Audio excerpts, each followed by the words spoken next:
The story begins with a popular K-pop girl group currently performing at their concert. An avid fan attends the concert. He did an interview while filming a fan cam and made a remark that led to the misunderstanding that he is a pedophile since he is a fan of Kid, the female group's youngest member. As a result of the misunderstanding, the fan is eventually arrested, and he is already known on the internet as a pedophile. He discovers that his entire existence has suddenly turned into depression. 3 years passed by, and Jin Kyung had been diagnosed with social anxiety and panic disorder.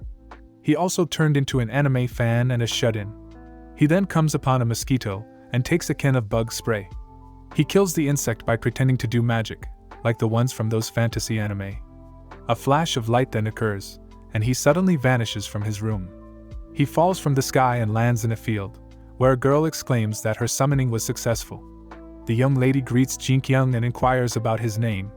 He explains that he is a YouTuber, which the girl mishears as YouTuber. The girl requests that Jin Kyung slay the giant monster that resembles a moth behind him. Jin Kyung grew concerned and wondered how he would get rid of it. He thinks it's a dream because he doesn't panic when he talks to the girl. He feels this is only a fantasy world in his dream, so he recites anime magic and uses the bug spray. However, nothing seems to be happening, and the girl appears embarrassed by him. Just then, the gigantic insect then bursts into pieces. The girl feels taken aback, and Jin Kyung breaks out in cold sweat. This is the girl's first experience with such a powerful spell, and she shouldn't be able to summon such a powerful summon as a simple apprentice in the first place. She compliments Jin Kyung and asks whether he is a wizard, to which he just agrees. She introduces herself as Maina Hayes, an apprentice summoner, and requests that she summon him once more next time. Jin Kyung mishears her name as Minor, triggering his trauma.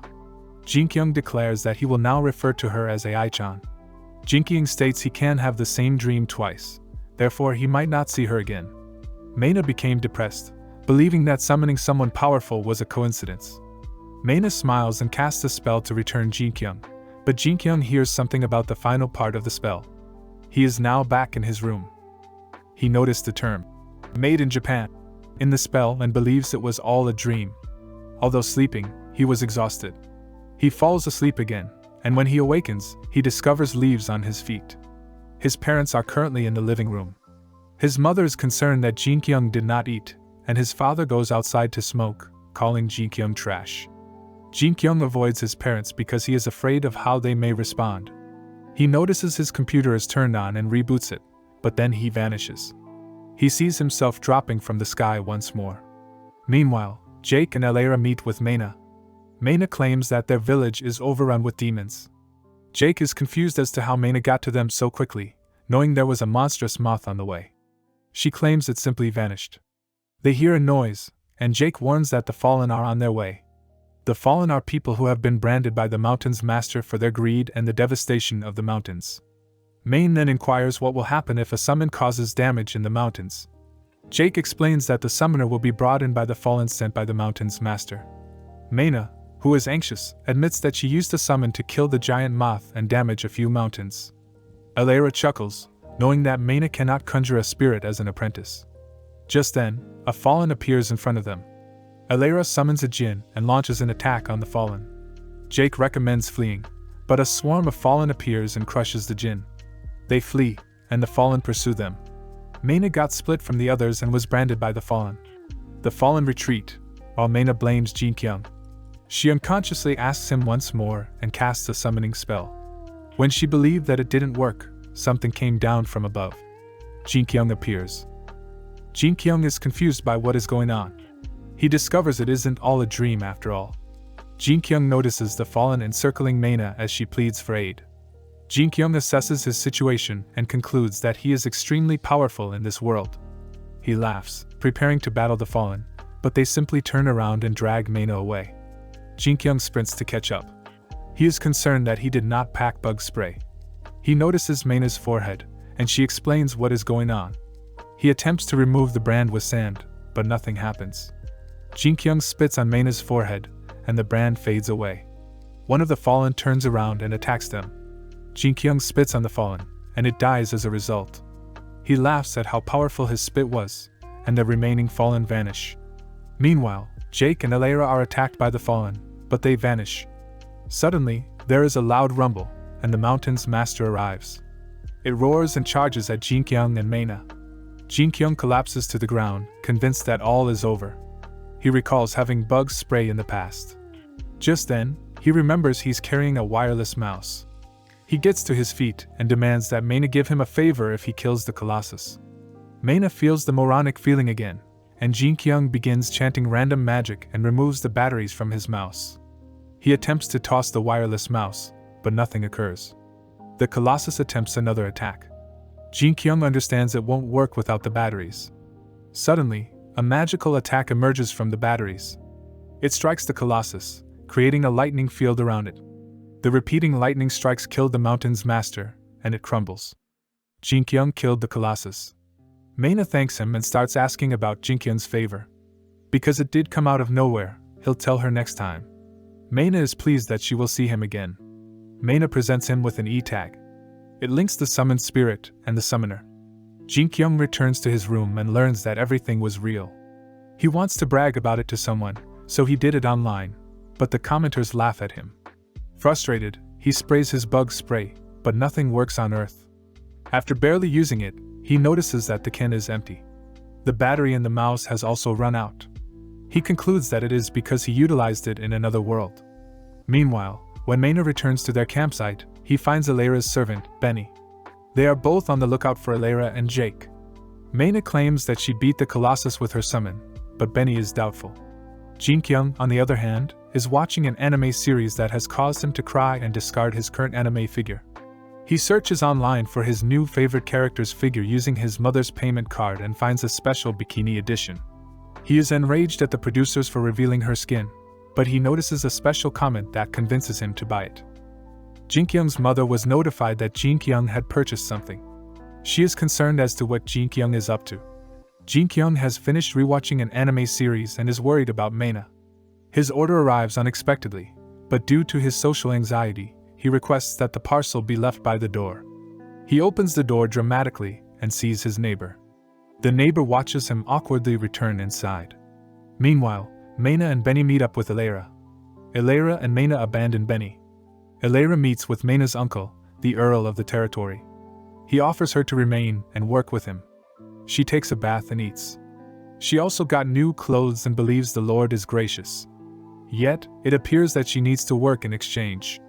She notices that others cleaning are wearing the same clothes. Maina discovers she is dressed in a servant's outfit. Meanwhile, Jin-kyung got his eyes wide open and feasted on the anime character figure that he ordered. He is also ready in case he gets called by Maina. His mother informs Jin-kyung's father in the dining room that Jin-kyung picked up a delivery on his own. He remarks on it, and they complete their meal. He then goes to his computer to check things.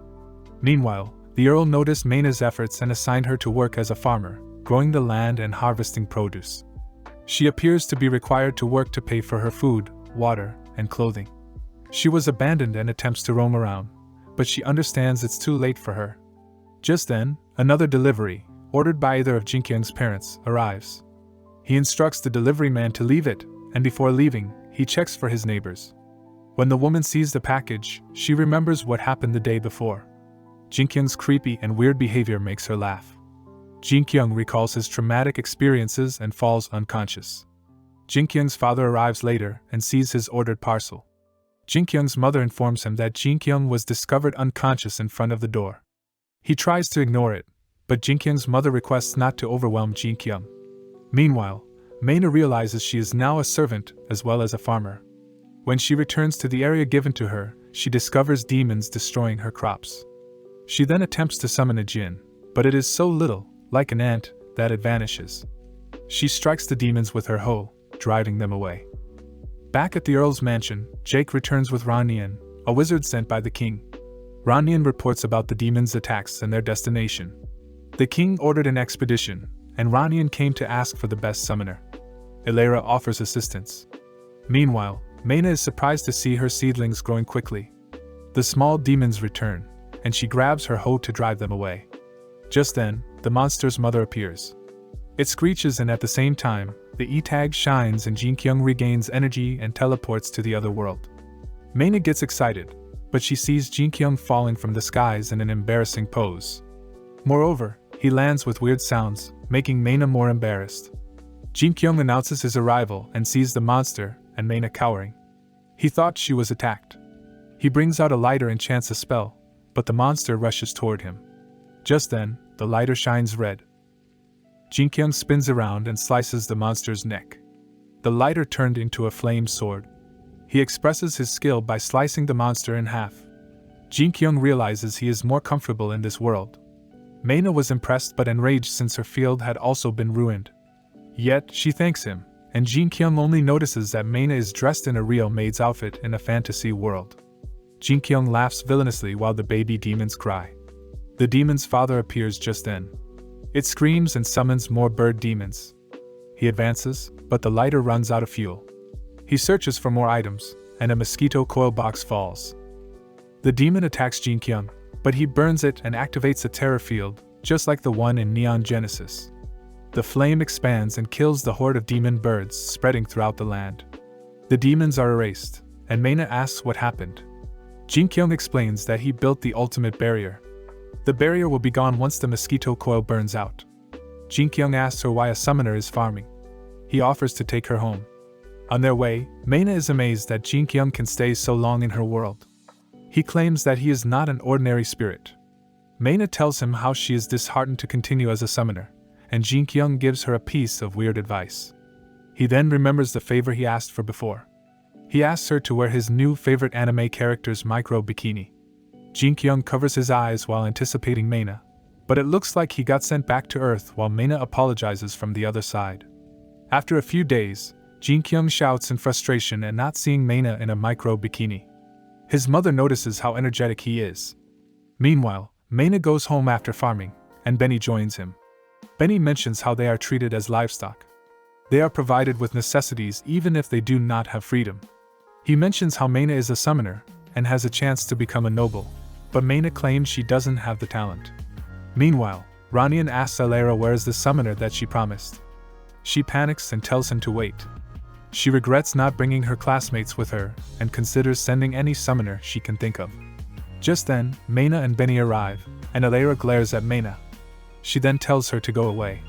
Meanwhile, Jin Kyung is watching a dramatic scene in his favorite anime and realizes why Maina didn't wear the micro bikini for him.